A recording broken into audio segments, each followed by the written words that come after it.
All right, team, what's going on? I'm Tim Jenkins, and welcome to All Things QB, where I watch every single clip and break down the most important ones.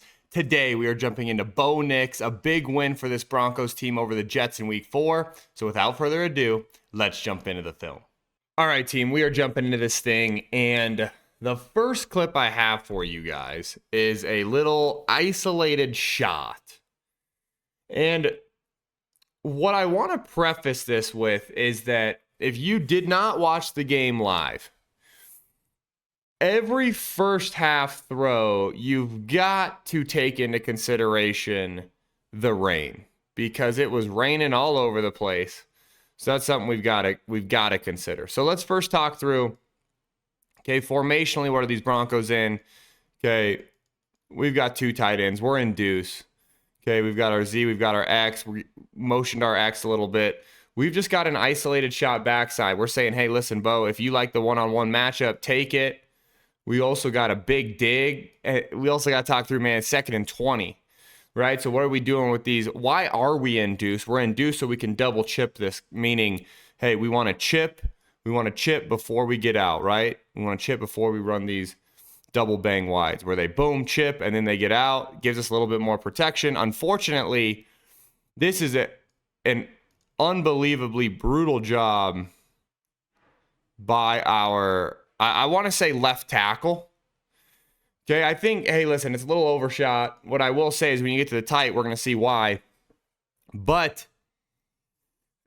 we gotta figure out what in the world went on. And I have to say I think this on Bulls, because listen, what I think we're doing is I think we're double chipping and then releasing, right? Double chipping and releasing. And then so Bulls kicks out with his eyes here, right? And then watch Bulls turn and then go to double, and it's like, big dog, 93's coming. 93's coming, and I get that he gives him a little bit of a, but I don't think this guy's giving him I'm dropping into coverage. I think he's trying to get around this chip. Like, we've got to let our chip clear before we decide, hey, I'm going back inside. So the fact that Bo stands in there, to me, is like, look at him stay in here. Try to give himself a chance to make this throw. You know, you overshoot it a little bit, right? These are the ones that you'd never, it's always hard, man, because we don't want to leave it short and inside, right? Because that's where he can make a play. But these are the ones that you never, you know, do we talk to Bo, hey, put it on the back of Cortland's helmet, right? Like you kind of open against Tampa.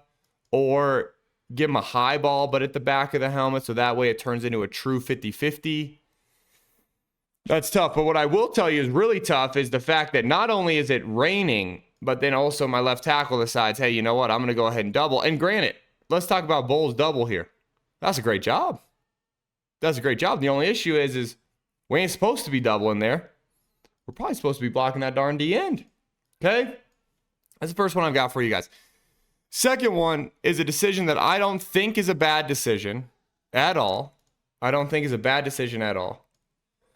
What I will say is I want to talk through if we could have held it for a split second longer. And I apologize. I'm going to let this clip run for you guys once before I start rewinding it like crazy. That's on me. So, hey, tackle for a no-yard gain. Not that exciting. Tim, why are you showing it? Because I really love the design. Okay, this is good old-fashioned jalapeno. What's jalapeno? Okay, jalapeno is double post, a.k.a. pepper. Okay, pepper, double post. But we spice it up by bringing the backside deep over. Okay, so that's jalapeno, right? Double post by itself is pepper. Okay, you bring this deep over, we're going to change that to a full line concept. We're going to call it jalapeno. Okay, really great handwriting there. Okay, so we're going to bring this back across. That's going to be our flat control. And I want you guys to see how I think 30, the ball's already out of Bo's hands, but I think 30 was already resetting his eyes down. And I do think we would have had our deep over runner potentially. Okay.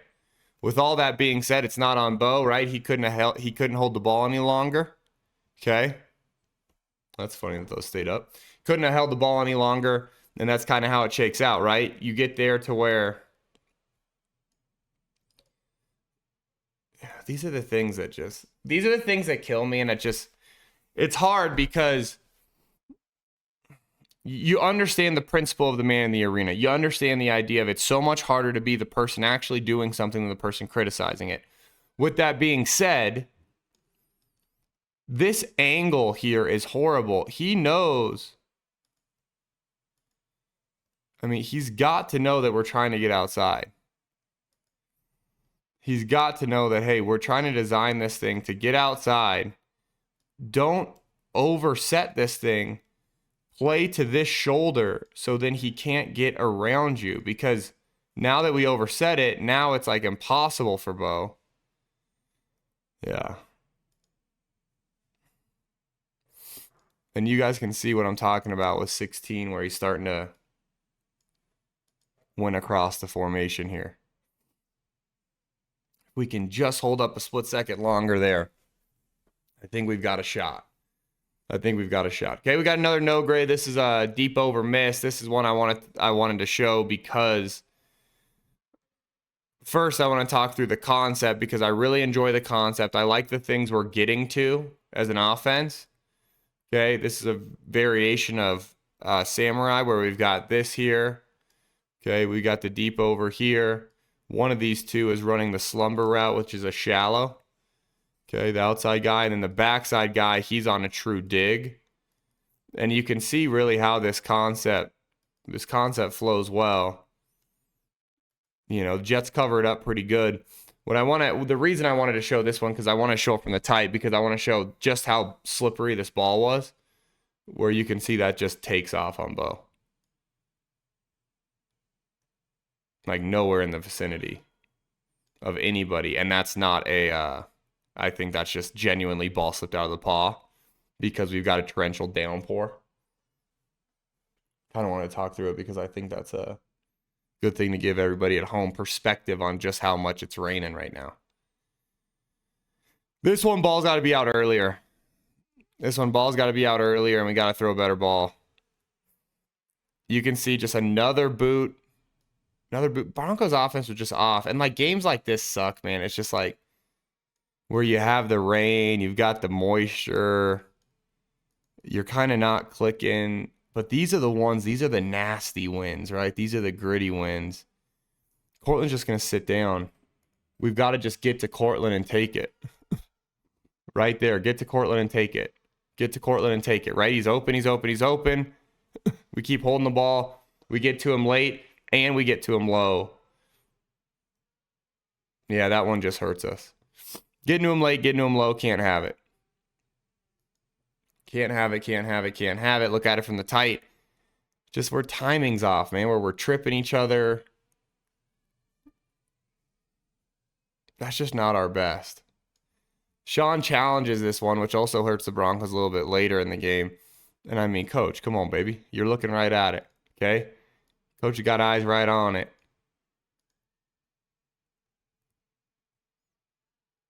Coach just loves Cortland, though, probably. Wants to believe Cortland. Who doesn't want to believe Cortland in a situation like that? Who doesn't want to believe their veteran receiver in a situation like that? All right, now we got a little third down deep over. Third down overthrown is what I meant. Not third down deep over. I'm going to let it roll one more time for you guys.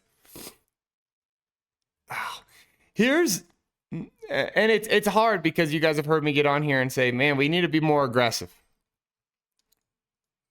And then now you're going to hear me say, it's 3rd and 3 is my only hesitation, right? So, like, I love that we're getting aggressive with the football. My only hesitation is it's 3rd and 3, and I'm looking around and I'm thinking to myself, where's my, like,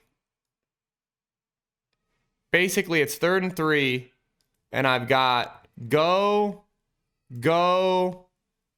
with a cross.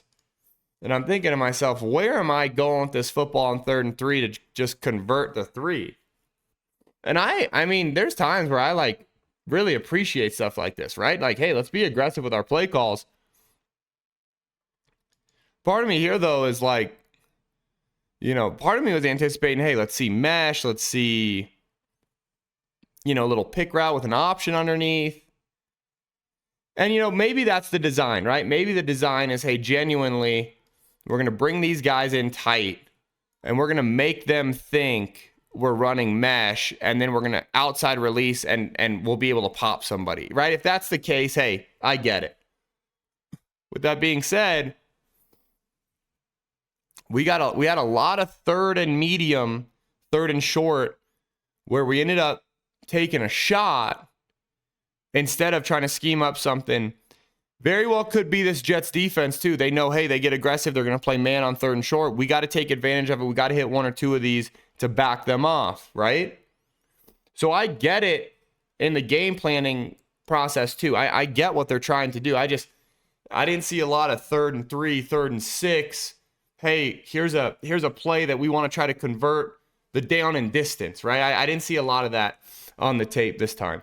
This one's just a thing of beauty. This is when we kind of get the wheels rolling a little bit. Okay, we get the wheels rolling a little bit in the third quarter. Little boot, little deep over. I love the amount of deep over we saw the Broncos trying to hit in this game, because I think deep over, to me, it's the best concept. Overs, deep overs, whatever. Let's talk through the difference real quick about it, because this is probably more of an over route. But listen, overs, we're getting 10 to 12. Deep overs, we're getting 18 to 22. Okay, that's the only difference. Here is just a common boot concept, right? We're running the ultra high. Ultra high, think of it as like a corner route. You know, your traditional 12 yards, aiming at 24 on the sideline corner route. Okay, this is your traditional 12. Okay, aiming to 24 on the sideline. Okay, this is more 12 to 18. And then aiming, let's call it 30 to 40, right? You're really trying to stretch the defense, really trying to get on that ultra high, okay? So we've got the ultra high front side, okay? So it's a little higher than our traditional corner. We've got what probably is a normal over route, 10 to 12 right here. And then either here or here is going to be our flat control, plus probably a rear view mirror right here. That's how you set up an entire boot concept, okay? Actually, they switched it. They use their tight end as the flat control. They use their back as the rear view mirror, okay? You see Bo does a great job buying time. Boom. Absolutely perfect, okay? Absolutely perfect here. That's what you want to see. It's exactly what you want to see. Look at this thing. You guys. Great concept, great call, great execution. See the ball maybe drying off a little bit. You can see these guys getting a little more comfortable. Okay, that's why this flat control is so important, to get this flat control out. So this guy has someone in his vision versus turning and bailing and robbing this throw, right? That's why the flat control is so important. Man, really good design, good execution. You could kind of see the offense. The wheels start moving right there. The wheels really start moving for this Broncos offense. All right, team, it is already halftime. I know. Normally these things are longer, but the rain killed us, okay? Bad weather games kill us, but we're still cruising. It's halftime. We're 6 clips into this thing. We've got 5 more clips to go. And guys, if you've enjoyed this video so far, please make sure you like this video, and please make sure you're subscribed to the channel. And as always, FTA this thing, which means comment for the algorithm. And then you football junkies like me, please jump over to our Patreon account, where you get more clips, longer breakdowns, more breakdowns, plus it really fuels the growth of this channel. So as this channel grows, sometimes some of these videos get copyright from the NFL, sometimes they don't. Hey, sometimes they get it from a different source. So it's like, that is the way that kind of we're growing this channel. It means the world to me if you're willing to jump over there. It's a really affordable way to support the channel, so please consider it. The link is in the description. And then that's all I've got for you guys for halftime. Let's jump back into the film. And then, of course, right as I say that, right? Hey, the wheels start turning. Of course, right when I say that, we have just a little timing issue here. I'm going to be honest with you guys, in which when I saw this on the TV copy, I thought, what in the heck is going on with this Broncos offense? Because what it looked like to me was we've got 2 guys in the same like vicinity, and we're trying to force it in there. I'm going to be honest, boys and girls. What I think is, I just don't think we have enough vertical presence right here. Like, we're getting to the dig window, And our clear is like still in the ball game. I think we have a bad split too. I'd tell you, I think we need to cut our split down. Vertical needs to be more in here. And then, of course, you'd love to see this widen. But Sutton's got to take easiest release. I think maybe after he inside releases it slightly, we got to fight back outside just a touch to try to create better spacing. I'm going to be honest, in which I think this is a darn good throw from Bo. We just... the timing of the overall concept, I think, was the struggle. That one's tough, man. That one's tough because I think it's a good decision. I think it's a good football. I mean, you could say maybe it sails on him a touch, but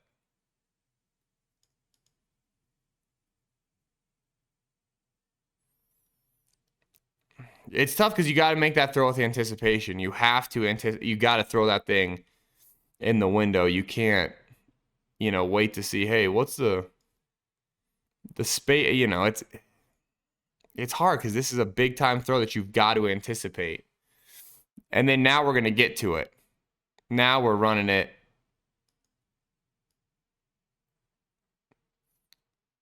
I'm going to let this thing run. Sorry. I still don't love the darn spacing, honestly.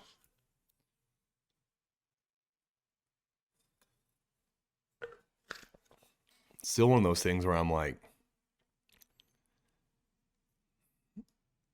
I like it out of trips. I do. Gives you the cross here, the vertical here, and the dig here. Man, Bo is ripping these dig routes. These 20-yard dig routes to Sutton. This is one of the better things we've got right now for this Broncos offense. Look at this thing. Yeah. I'm still not going to act like I'm totally in love with the overall concept spacing. I think we need to potentially make some split adjustments from our receivers, from the receiving standpoint. I think maybe there's some split adjustments to be made, like, hey, number 2, let's shrink him down a bit. But what I will tell you is seeing a throw like that from a young kid, the young Q, that you've got to love. That's a big time throw. Here's the touchdown. Bo Nix is first as a Bronco. First touchdown pass as a Bronco. What's it happen on? A little over route. This is pretty because what this is, I want to talk through the design here. Because what I'm interested to know is Sutton supposed to be on the deep hang? Because a really common concept right now in the NFL is the meshes. We got mesh with a deep hang behind it, and you read it 1, to 2 to 3, right? You pick which shallow you're reading first. Okay? Instead, what the Broncos do here is the Broncos run, boom, a little over route with the mesh. And Sutton just gets lost. Lost in the wash. So what I don't know is if he's supposed to pull up and instead he sees it and he keeps going, or if this is a design, hey, nope, we're going to make it look like mesh like everyone runs, but instead we're going to hit him on the over route. That's what I don't know. Which one is it there? Be an interesting question. Hey, Coach Payton, I got a question. On the Bo Nix touchdown, is that supposed to be the mesh with the deep hang behind it? Or is that supposed to be the mesh and then Sutton's running like a little over route as a changeup? That's what I'd be real interested to know. Great catch, man. Great catch. Good football. Gosh. You gotta love it. You've got to love it. Okay. I'm going to let this one run. I apologize. This one is, I got 2 left, and they're kind of in, like, they're kind of in critical situations. This we just got a slant outside. We're trying to just win here, right? We're trying to win here against man coverage on a slant. I think it's a great decision by Bo. Man, it looks like a darn good football to me. Looks like a darn good football to me. Looks like one we've got to hold on to. It's so hard on some of these where you're screaming across to see where this ball hits. Obviously, we're not going to see where it hits him. I think it's a good decision. Okay. This one I want to talk through because this is an aggressive play call and an unbelievable football IQ job from a rookie quarterback. So listen, it is we're going to run it 4-minute offense type situation. The Broncos, kind of get stuffed on first down. And I think Sean Payton thinks, all right, let's try to pop one. Let's see if we can get this Jets defense to overcommit. And we're going to try to pop one. Instead, the Jets defense do a great job. They blanket who they're trying to pop. So now Bo's got his decision. Hey, what am I going to do? Because I can't throw an incompletion here. I can't get out of bounds. And I want you guys to look at him process through all this of like, man, I can't make a poor decision. I'm going to run it. Never mind. Delivers it. And I want you guys to also see Javonte does a great job of catching this thing and getting down inbounds. This is overall incredible execution on a play in which they we're going to give our guys a chance to win this thing. Because listen, if the Jets sell out and this guy pops and he's wide open, throws it to him for an easy touchdown, or throws it to him, he gets all the way down to the 1 yard line and then gets down. That's, what you see happen a lot on these plays. Instead, the Jets do a great job. They gobble it up. Bo does a really good job of not giving them a free timeout. You can see him. I'm going to run it, right? Hey, I'm going to run it. I'm going to run it. Never mind. Then delivers a nice little football. That's just great. That's great situational awareness.